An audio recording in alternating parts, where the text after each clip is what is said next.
Assalamualaikum warahmatullahi wabarakatuh. Perkenalkan, saya Sarah Karandia dengan NIM SSI 2022-03067.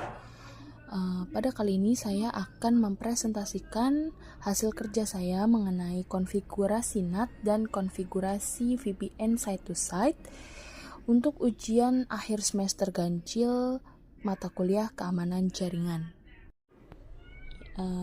Yang pertama yaitu konfigurasi NAT. Jadi teman-teman membuat topologi jaringan dulu sesuai dengan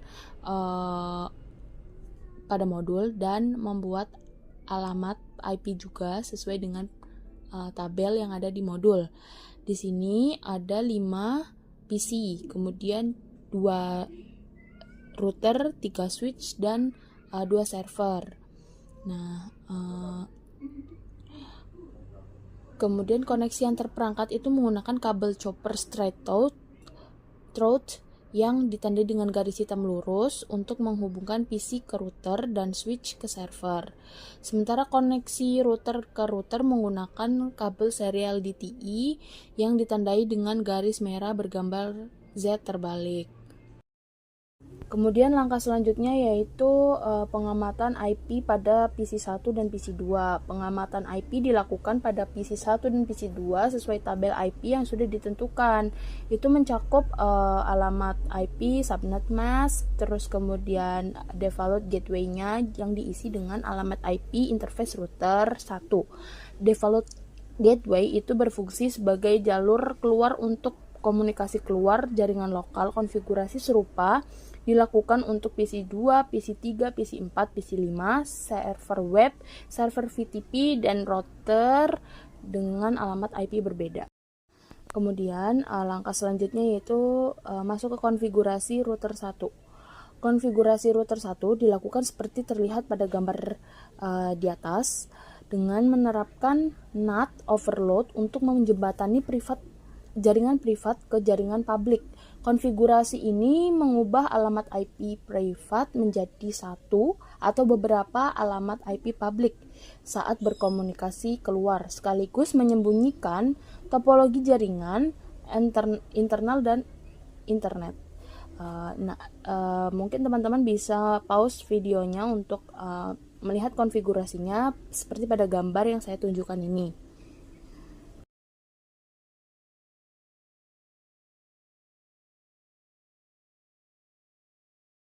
Langkah selanjutnya yaitu dengan pengujian ping pada PC. Pengujian ping dilakukan pada PC1 untuk memeriksa koneksi jaringan ke server. Pengujian diawali dengan ping ke diri sendiri, kemudian ke router dengan IP-nya itu 192.168.50.1 dan terakhir ke server dengan IP 192.168.20.5. Kemudian hasil pada gambar yang saya tampilkan itu menunjukkan semua ping berhasil, mengindikasikan koneksi itu berjalan dengan lancar. Kemudian langkah selanjutnya yaitu analisis di browser PC1, PC4, dan PC5. Terlihat pada gambar ya, analisis ini dilakukan melalui browser pada PC1, PC4, dan PC5 dengan akses ke http://2 192.168.20.5 melalui browser PC1 menampilkan bahwa halaman web yang menunjukkan konfigurasi telah berhasil. Ini seperti ini ya teman-teman nanti tampilannya. Kemudian verifikasi dengan Nestat di web server. Ini saya tunjukkan gambarnya seperti ini ya teman-teman. Itu verifikasi menggunakan perintah Nestat di command prompt web server. Kemudian di gambar yang saya tampilkan ini hasil menunjukkan itu belum ada data statistik koneksi jaringan yang tercatat. Baik, untuk akses VTP dan PC1. Akses VTP dilakukan melalui command prompt PC1 menuju 192.168.20.5. Kemudian FTP itu berfungsi untuk mentransfer file antara klien dan server melalui jaringan. Di gambar tersebut juga ada verifikasi nested setelah akses VTP. Setelah akses VTP dilakukan, verifikasi dengan nested di command prompt server menunjukkan VTP server diakses oleh host dengan alamat 192.168.30.1 dan 192.168.50.1. Jadi seperti itu ya teman-teman untuk konfigurasi dari NAT. Kemudian selanjutnya yaitu konfigurasi VPN site to site. Yang pertama kita membuat model topologi. Komunikasi jaringan antara dua PC di lokasi berbeda diperlihatkan oleh topologi seperti pada gambar dengan 3 router Cisco 2901 sebagai penghubung. Urutannya itu ada PC 1 ke router 1, kemudian ke router 2, kemudian ke router 3, lalu ke PC 1. Sebagai end device atau perangkat menggunakan dalam jaringan, PC 0 dan PC 1 memiliki peran. Jaringan lokal sebelah kiri menjadi lokasi PC 0, sedangkan PC 1 berada di jaringan lokal sebelah kanan. Pengiriman dan penerimaan data serta pengujian konektivitas jaringan menjadi tujuan penggunaan kedua PC ini. Misalnya menerima paket data secara normal dengan pengalamatan IP yang benar. Dengan IP address yang berada dari PC 0 yaitu 192.168.20.0, hal yang sama dilakukan untuk pengalamatan IP pada PC 1. Selanjutnya yaitu konfigurasi VPN pada router 1. Sebagai VPN, peer dari router 3 dan gerbang VPN untuk jaringan lokal 192.168.10. Router 1 berfungsi sebagai terowongan VPN IPsec yang secara langsung dibangun oleh router 1 dengan router 3. Sehingga konfigurasi VPN pada router 1 wajib ada dan bersifat timbal balik dengan router 3. Algoritma enkripsi AES, autentikasi preserved key, dan Diffie-Hellman Group 2 merupakan kebijakan ISAC-MP yang sama dengan router 3 yang digunakan oleh router 1. Kemudian agar proses negosiasi VPN pada fase 1 itu dapat berhasil, kesamaan parameter ini tuh sangat penting. Persis dengan router 3, preset key yang dikonfigurasikan pada router 1 harus misalnya seperti menggunakan key. Alamat IP peer yang dituju yaitu alamat IP milik router 3 hanya menjadi perbedaannya. Proses autentikasi antar router berjalan dengan aman dijamin oleh kesamaan key. Identik dengan router 3, transform yang digunakan pada router 1 harus baik nama maupun algoritma enkripsinya itu dan autentikasinya.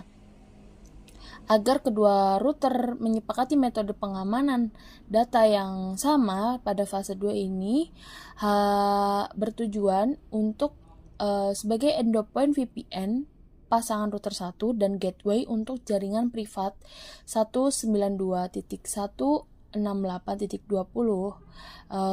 Router 3 berperan. Kemudian dua interface serial yang berfungsi sebagai jaringan publik yang dimiliki oleh router 3 dengan alamat IP 172.16.10 digunakan oleh interface serial 030. Kemudian terhubung langsung dengan router 1, sedangkan alamat IP 172.16.20 itu digunakan oleh interface serial 031 dan terhubung langsung ke router.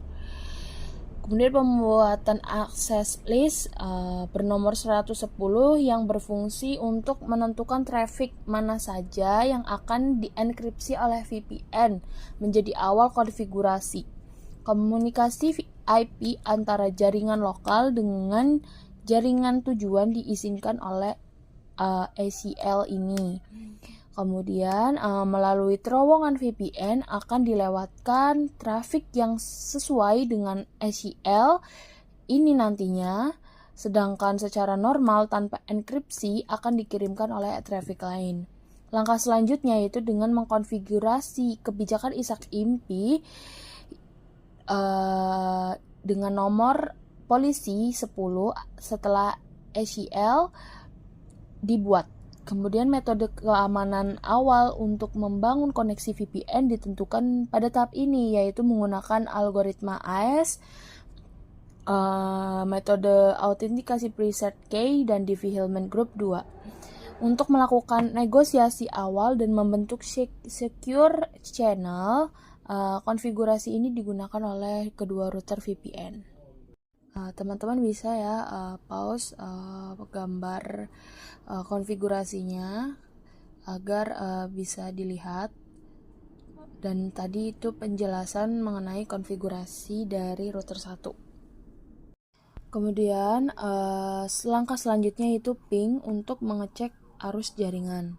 VPN IP site to site berdasarkan access list yang mengizinkan komunikasi antara jaringan 192.168.10 dan 192.168.20 atau PC1 dan PC2 sebagai router perantara tanpa perubahan isi. Paket terenkripsi melalui router 2 lalu sampai ke router 3 yang melakukan dekripsi dan meneruskan paket ke PC1 di jaringan privat 192.168.20. Secara terbalik, melalui jalur yang sama, balasan ping dari PC1 kembali dari router 3 yang mengenkripsi melalui router 2. Lalu router 1 yang mendekripsi dan mengirimkan balasan ke PC 0. Konektivitas antara jaringan privat dan jalur VPN yang aman dan terenkripsi berjalan dengan lancar dipastikan oleh proses ini, dan contohnya seperti pada gambar. Sekian dari saya mengenai konfigurasi VPN site to site dan konfigurasi NAT. Terima kasih. Wassalamualaikum warahmatullahi wabarakatuh.